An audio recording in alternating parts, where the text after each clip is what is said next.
Hello বন্ধুরা, welcome to football দুনিয়া। আর একটা ভিডিওতে সবাইকে স্বাগত। তো হ্যাঁ, আজকের অনেকটা টাইম পেয়েছি তোমাদের সঙ্গে, একটু বেশি টাইম কাটাতে পারছি, তার কারণ হয় না সময়। এবং সত্যি কথা বলতে গেলে আজকের এই ভিডিওটায় তোমাদেরকে কয়েকটা কথা একদম স্পষ্টভাবে ক্লিয়ার করে দেব। আগের ভিডিওতে তোমাদেরকে বলেছি যে ফিফার চেয়ারম্যান নতুন একটি গাইডলাইন পাঠিয়ে দিয়েছেন এআইএফএফকে। এআইএফএফ আনোয়ার আলী কেসটা নিয়ে তারা নিজেরা কোনো ডিসিশন নিতে পারবেন না, এবং যতক্ষণ না পর্যন্ত ফিফার যে নিউ আরএসটিপি গাইডলাইন্স, অর্থাৎ regulation of player status and transfer, এই ব্যাপার নিয়ে ফিফা নতুন করে কোনো গাইডলাইন্স দিচ্ছে, ততক্ষণ পর্যন্ত কিন্তু এআইএফএফ এই ম্যাটারটা নিয়ে কোনো ডিসিশন নিতে পারবে না। অর্থাৎ এআইএফএফ যে প্লেয়ার স্ট্যাটাস কমিটি রয়েছে, প্লেয়ার স্ট্যাটাস কমিটির যে এই মুহূর্তে ভ্যালিডেশন, সেটা একেবারে জিরোতে গিয়ে দাঁড়িয়েছে। They have no right to take any action against Anwar Ali, against East Bengal FC, against Delhi FC, and they have no right to sanction anything against all those parties.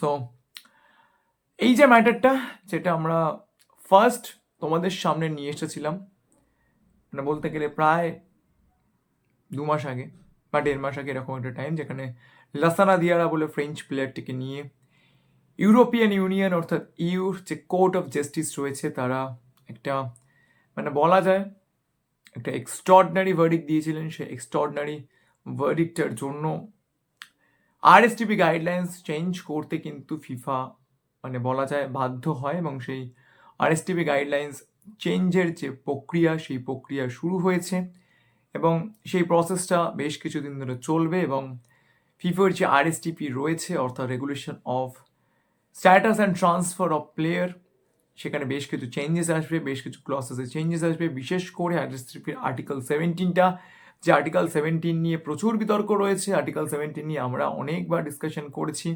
Say article 17-এ কী লেখা আছে? আর্টিকেল 17-এ বেশ কিছু ক্লজেস রয়েছে, যে ক্লজেসগুলোতে ব্রিচ অফ কন্ট্রাক্টের বেশ কিছু জায়গা থাকে, যেটা কিন্তু directly against the right of employee চলে যাচ্ছে, এবং সেক্ষেত্রে যে কোনো কান্ট্রির যে কোনো সিটিজেনের যে fundamental right, he or she can choose his destination, can choose his workplace, সেটার এগেনস্টে চলে যাচ্ছে। তো সেই জন্য অবভিয়াসলি যে আরএসটিপি গাইডলাইন্স রয়েছে, অর্থাৎ regulation of status and transfer of player, এই ব্যাপারটা নিয়ে ফিফা নতুন করে ভাবছে, এবং সেই জন্য আনোয়ার আলীর কোনো শাস্তি বা কোনো কিছু প্লেয়ার স্ট্যাটাস কমিটি দিতে পারে না। এবং সেক্ষেত্রে যতদিন না পর্যন্ত এই গাইডলাইন্সগুলোতে কোনো চেঞ্জেস আসছে, ততদিন পর্যন্ত তো তাকে নিয়ে কোনো ডিসিশন দেওয়া পসিবলই নয়। তো যাই হোক, অনেকেই সেই সময় বলেছিল, বিশেষ করে ওই একটা বড় এরিনা আছে, তারা তো অনেক সময় আমাদেরকে ক্রিটিসাইজ করে, সবসময় বলে আমরা কি কিছু জানি না। যাই হোক, ওনারা অনেক কিছু জানেন। সেই 8 জুলাই থেকে ওনারা অনেক কিছু জেনেছেন, অনেক কিছু বলেছেন। সে বলেছেন ভালো কথা, জিকসান সিংয়ের ব্যাপারেও বলেছিলেন। যাই হোক, সেসব নিয়ে কিছু বলবো না, শুধু একটা জিনিস তোমাদেরকে একটু ক্লিয়ার করে দিই। আনোয়ার আলীর কোনো শাস্তি হবে না আপাতত। আপাতত কথাটা আমি এই কারণেই বললাম, আমি জানি না যে ফিফার নতুন যে আরএসটিপি গাইডলাইন্স আসবে, সেই গাইডলাইন্সে কী থাকবে।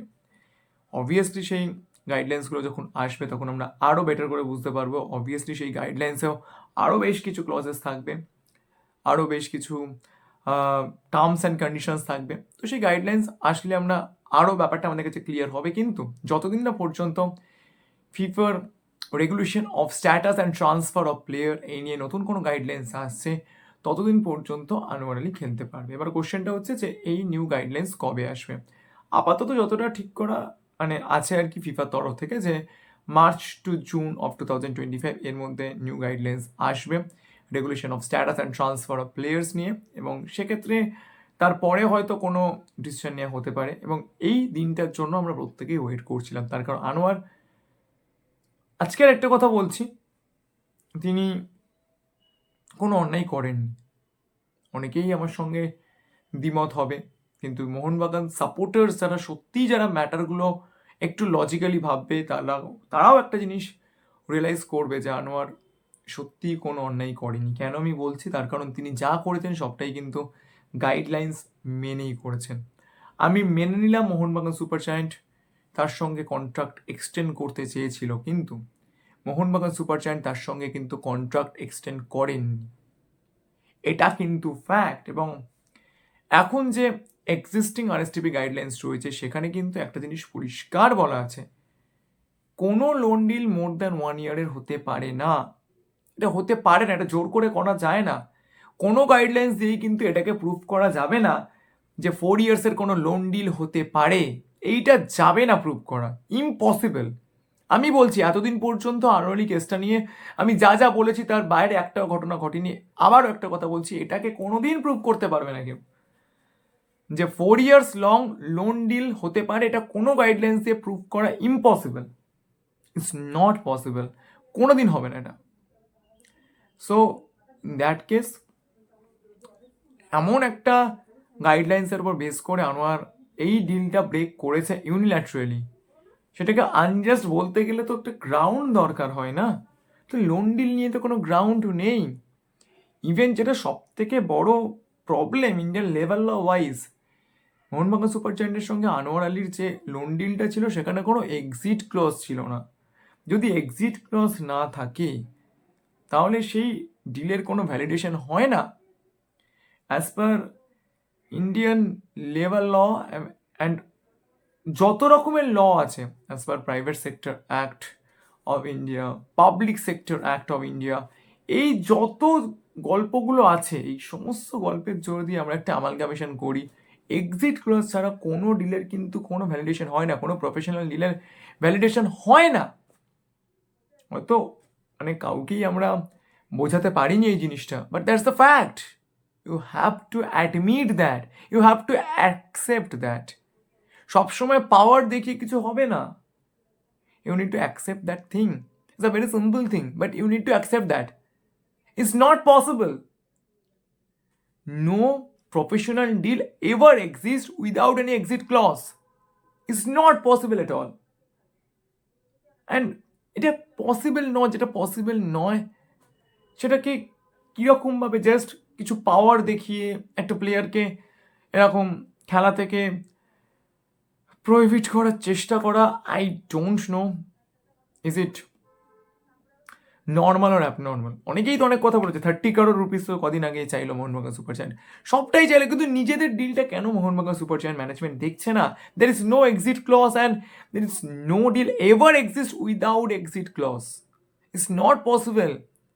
You have to admit your mistake, ভুলটা করেছেন। You have to admit your mistake. এখন ভুলটা হয়ে গিয়েছে বলে যে সাপোর্টার্সদেরকে একটা সান্ত্বনা দেওয়ার জন্য অন্যের ওপর কিছু দোষ চাপিয়ে দেওয়া বা অন্যকে শাস্তি দেওয়ার চেষ্টা করা, this is not a valid thing. But you have to accept the reality, you need to accept the reality, you have to accept that. So এখানে তো অন্য কিছু নেই, মানে মেনে নিতেই হবে। এই অ্যাকসেপ্টেন্সটা কিন্তু এবার মোহনবাগান সুপার জায়ান্ট ম্যানেজমেন্টকে করতে হবে। ভুলটা হয়েছিল, লোন ডিলটা রিনিউ অবধি হয়নি। যাই হোক, এই ছিল আনোয়ারির ব্যাপার। এটুকু বলতে পারি এই মুহূর্তে আনোয়ারির কোনো শাস্তি হবে না, আপাতত হবে না।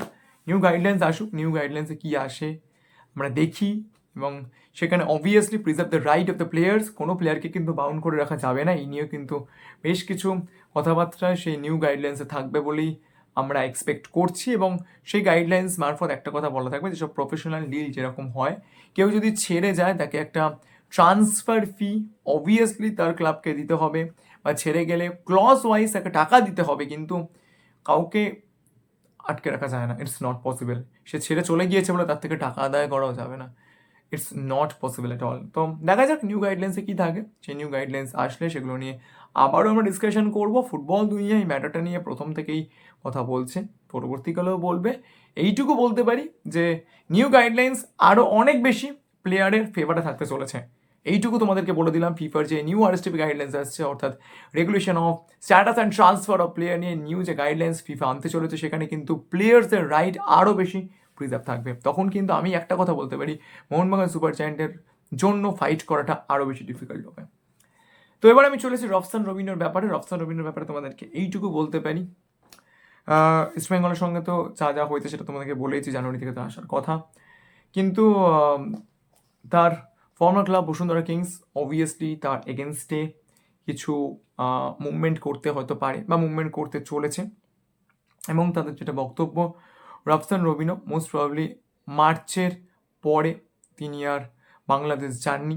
তিনি তার কন্ট্রাক্ট এক্সটেন্ড করতে চান না, ঠিক আছে, কিন্তু তিনি কন্ট্রাক্ট এক্সটেন্ড করতে না চাইলেও যতদিন পর্যন্ত তার কন্ট্রাক্টটা ছিল, দ্যাট মিনস 23 নভেম্বর 2024 পর্যন্ত, সেই কন্ট্রাক্টের মধ্যে থাকাকালীন তিনি কেন বাংলাদেশ আসলেন না, এবং সেই সময় বসুন্ধরা কিংস কিন্তু এফসি কম্পিটিশন খেলেছে, তিনি কেন সেই কম্পিটিশনে পার্টিসিপেট করলেন না, এই নিয়ে কিন্তু তারা হয়তো এএফসি বা ফার্দার ক্যাশেও তারা মুভ করতে পারে। যদিও তারা কতটা কি মুভ করবে এখনও পর্যন্ত ক্লিয়ার নয়, ডিটেল কোনো আপডেট আসেনি। তবে এইরকম একটা ইনসিডেন্ট কিন্তু হতে পারে যে রবসান রবিনো কিন্তু মার্চের পর বাংলাদেশ আসেনি, যেটা against the rules and regulations of his contract যাচ্ছে বলে বসুন্ধরা কিংস মনে করছে। তার কারণ রবসান রবিনো তিনি তার কন্ট্রাক্ট এক্সটেন্ড করতে চাননি। এক্সটেন্ড না করতে চাও ঠিক আছে, কিন্তু এক্সটেন্ড করতে না চাওয়া মানে তার সঙ্গে যতদিন পর্যন্ত কন্ট্রাক্ট রয়েছে তার মধ্যেও কিন্তু মানে প্রায় 8 মান্থস তিনি কিন্তু আসেননি বাংলাদেশে। তো এক্সটেন্ড না করতে চাওয়াটা একটা ব্যাপার, কিন্তু এক্সটেন্ড না করেও যতদিন পর্যন্ত তার সঙ্গে বসুন্ধরা কিংসের ভ্যালিড কন্ট্রাক্ট পিরিয়ড ছিল, তার মধ্যে যেহেতু তিনি বসুন্ধরা কিংসের প্র্যাকটিসে যোগ দেননি এবং বসুন্ধরা কিংসের হয়ে কোনো কম্পিটিশন খেলেননি, তো সেই নিয়ে কিন্তু বসুন্ধরা কিংস হয়তো একটা মুভ করতে পারে বা মুভ করতে তারা চলেছে। এবং এইটা হলে কিন্তু অবভিয়াসলি ইস্ট বেঙ্গলের সঙ্গে একটা তার যে কথাবার্তা এটা নিয়ে হয়তো কিছু হতে পারে, সেটা দেখা যাক কী হয়। তবে হ্যাঁ, এইরকম একটা ইনসিডেন্ট হওয়ার কিন্তু চান্সেস রয়েছে। তার কারণ বসুন্ধরা কিংস এইটা বলছে যে যেহেতু নভেম্বর 23 পর্যন্ত রবসান রবিনের সঙ্গে বসুন্ধরা কিংসের ভ্যালিড কন্ট্রাক্ট ছিল, তিনি এক্সটেন্ড করতে না চাইলেও কিন্তু এই টাইমের মধ্যে যেহেতু বসুন্ধরা কিংস এএফসি কম্পিটিশনে পার্টিসিপেট করেছে, তার কিন্তু আসা উচিত ছিল। তো এই নিয়ে কিন্তু একটা প্রবলেম এই মুহূর্তে চলছে, দেখা যাক কী হয়। এদিকে আমাদের নজর থাকবে, যখন যেরকম আপডেট পাবো তোমাদেরকে জানাতে থাকবো। তো ভিডিওটা এই অবধি ছিল। যদি ভিডিওটা ভালো লাগে লাইক করে দিও, মনে করে আমার চ্যানেল সাবস্ক্রাইব করতে বলো না, কারণ সবসময় তোমরা সাবস্ক্রাইব করলেই আরও ভালো কাজ করার মোটিভেশন পাওয়া যায়। তো চলো এই পর্যন্ত দেখা হচ্ছে পরে ভিডিওতে।